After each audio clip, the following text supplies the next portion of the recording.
We did a previous podcast on the American player Tommy Williams being one of the only American-born player in the NHL for quite a bit of period in the 1960s.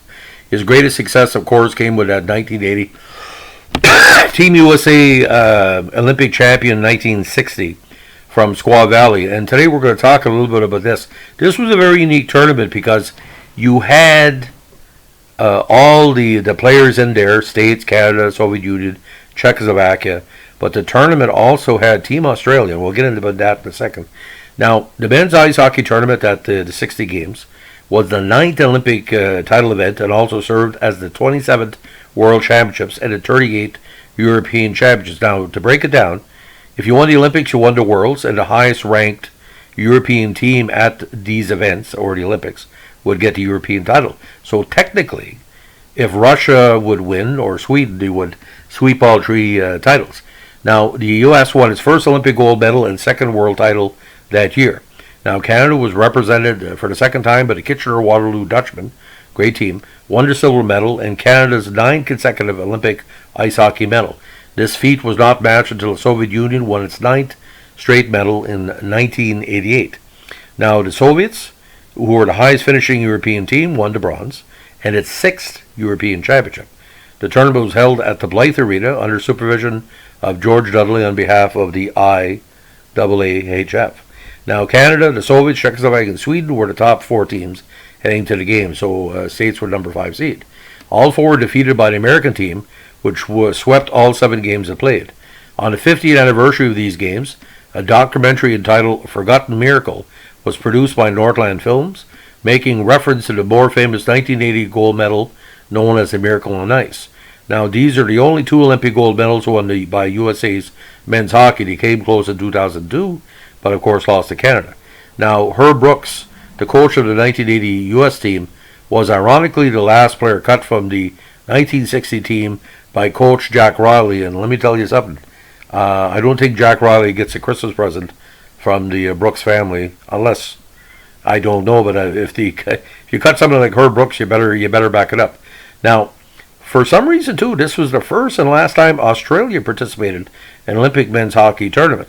Now, they did qualify for the Olympics, but this was kind of bizarre because, ladies and gentlemen, as you know, there's not too many ice surfaces in Australia. Now, this is one of the highest scoring Olympic tournaments of all time. 30 games were played, 334 goals were scored, and 11.13 per match. And the great Canadian player Fred Etcher led all scorers with 21 points.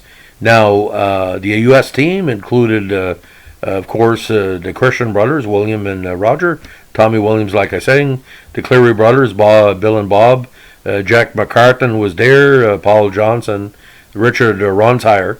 Canada had players like future Boston coach Harry Sinden, Jack Douglas, Floyd Martin, very prominent player and coach, Bobby Russo, and of course Cliff Pennington and Maurice Benoit.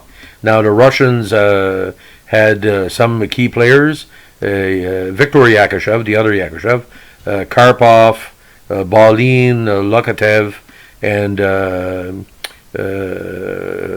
Pushikov, some really strong Russian talent from the 1980s. Now, there was a qualification event before the games.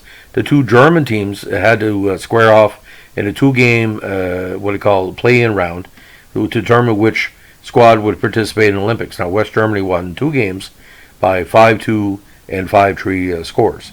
They were held actually in Germany, in Garmisch-Park in Gierken, and Wildschwauer, East Germany. Now, the top 2 teams from each group advanced to the final round and played for first to 6th places, while other teams played in the consolation round. Now, Canada was put with a group that included Sweden and Japan. They ended up scoring 24 and giving up 3. Sweden scored 21 and gave up 5, and Japan only scored 1 goal against 38 against. Now, the scores were 5-2 Canada over Sweden, 19-1 over Japan, and Sweden 19-0 over Japan. Now, Group E, Soviet Union was first, 2-0, Germany 1-1, Finland 0-2. Group C, again, States went 2-0. Czechoslovakia 1-1, and Australia 0-2. Australia lost 18-1, but only 12-1 to the United States, so a moral victory for them. Now, the constant relation round, Finland ended up 3-0-1. Japan was 2-1-1, and Australia was 4-0-4. Now, I like to mention the Australian scores because they lost 14-1 to Finland, 13-2 to Japan, 19-2 to Finland. So, and also 11-3 to Japan. So a good effort all the way around for Australia. Some people thought they were going to beat Japan, but unfortunately it didn't pan out. Now in the final round, the United States won all 5 of their games. Canada won 4-1. Soviet Union 2-2-1. Czechoslovakia 2-3. Sweden 1-3-1, and Germany 0-5. But of course, the key game everybody was looking at was Canada against the States. Now the States led 2-0 after the second period, and eventually held on to beat Canada. Now prior to that game, Canada had defeated Germany 12-0, defeated Czechoslovakia 4-0, nipped Sweden 6-5, and knocked off the Soviets 8-5. So that game for the States was the key one. And the big win for the States as well was a 9-4 victory over Czechoslovakia. Now, because of the points system, the States didn't have to beat Czechoslovakia to win the tournament, because the tiebreaker would go for them, obviously, because of the win-loss head-to-head record. Now, for some reason, Team Australia was the oldest team in the tournament, averaging 28 years and 5 months. Team Finland was the youngest team, averaging 23 years and 11 months. And gold medalist Team U.S.A. was 24 and 6 months on average, and the tournament average was 25 years and 7 months. So it was a typical senior age team. Now, key point getters again, Bob Addersley was second for Team Canada and second overall in points with 18 points. The great Billy Cleary had 14 points, including 7 goals. Alexandrov for Russia had 13 points. Billy Christian had 2 goals and 11 assists.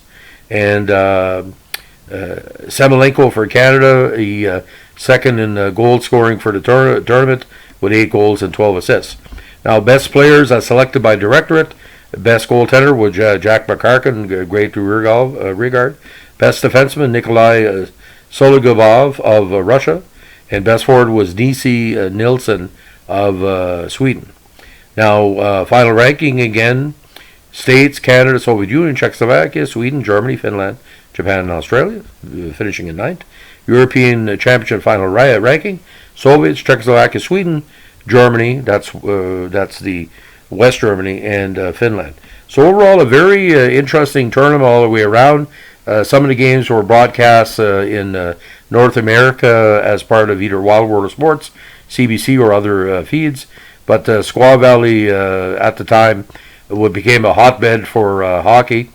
At the time too, was a big ski and other winter sport venue, but hockey in 1960 was the key link between the old international tournament and the kind of professional, or what I call the established tournaments that were coming in the mid to late 60s and into the early 70s. What this really stands out for me, I think the Americans, especially with the Clearys and the Christians, obviously the Christian family is a well-known hockey group in the States. What happened, it really put the U.S. program on the map, because you look at Minnesota, different parts of the States, that was a turning point. You would never think 60 years ago there was no Americans playing the NHL. So now it's like, 40%, 30%, because of the university aspect, the American players playing in the junior leagues, sometimes playing for under 17 teams or under 19. So again, and I'm going to rank that tournament as one of the most important in Olympic history of any sport, because it gave what I call the Super 8, and you pretty well know what the Super 8 right now. You got Finland, Sweden, Czechoslovakia, or Slovak. Sometimes it'd be Super 9 if it'd be the Slovaks and the Czechs, or the split team. But Canada not winning the tournament wasn't a surprise, because a lot of people felt that the Americans, because of their balanced attack, would surprise. And when you play at home, it's worth a goal, because sometimes the momentum of the fans, and that's the way it goes. Ladies and gentlemen, thanks for listening. Happy New Year and all the good tidings of the the 2021 to come. If you like what we're doing here, give us a like, comment, or subscribe. And like we like to say in the North Shore, keep your stick in the ice. Bye.